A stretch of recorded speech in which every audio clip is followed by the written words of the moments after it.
O ayan guys, ito ang aking special spare ribs na in-order. O ayan. Nalinis ko na siya, napakuluan ko na siya sa tubig, then itinapon ko yung tubig, and then hinugasan ko siya. And then ngayon, iluluto na natin siya. Samahan ninyo ako. O ayan guys, inuna ko na ang luya sa aking kasirola. Para siyang iginigisa pero wala siyang mantika. Ang bango-bango ng luya. Ngayon, isama na natin itong ating spare ribs. Ayan, ganyan guys. Atin siyang kakaguluhanuin para tayo nagigisa, pero wala siyang mantika. Ganyan muna siya guys. Ganyan lang. Nagpapainit ako ng tubig para siyang isasabaw ko dyan. Para mabilis na siyang kumulo kasi mainit na yung tubig. O wait lang natin. I-check natin guys. Sa ganito kasing pamamaraan ko ng pagluluto ng pork, nawawala ang lansa niya. Kaya ayaw ko siya ng, ilalaga ko siya and then direct sa tubig. Ayaw ko ng ganun. Meron ako mga proseso na para mawala ang lansa ng pork. Ayan. Ganun lang siya. And then ating tatakpan. Nagigisa tayo guys pero walang mantika. O yan guys, pwede na to. Lalagyan muna natin ng kaunting tubig para lang mapalambot natin ang ating pork. Pero ang talagang isinasabaw na dyan ay hugas bigas. O yan guys, palambutin mo muna natin ang ating pork. Ito na guys, ang ating nilagang spare ribs. At ito, lalagyan na natin siya ng sabaw. Kasi nagsaing na ako. Nakakuha na ako ng hugas bigas. Ayan.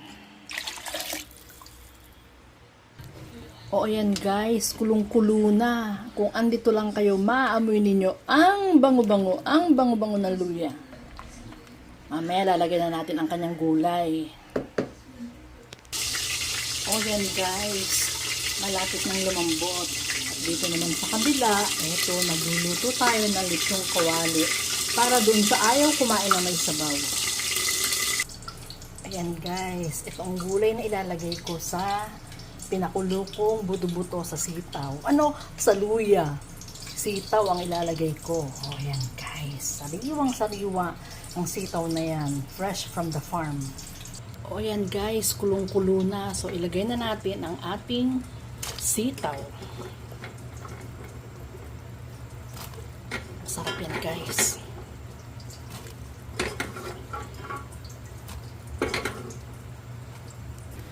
Ayan guys, luto na ang ating lechong kawali. At eto naman ang ating galunggong na sinaing sa sili at saka sa bacon. Ang sarap ng guys. And then, eto naman ang ating nilagang spare ribs na nilagyan ng sitaw. Konti na lang at luto na rin yan. O ayan guys, ito ang food namin ngayon. Ito ang nilagang spare ribs with sitaw. At ito ang perfect na kapartner niyan. Patis, kalamansi na may sili.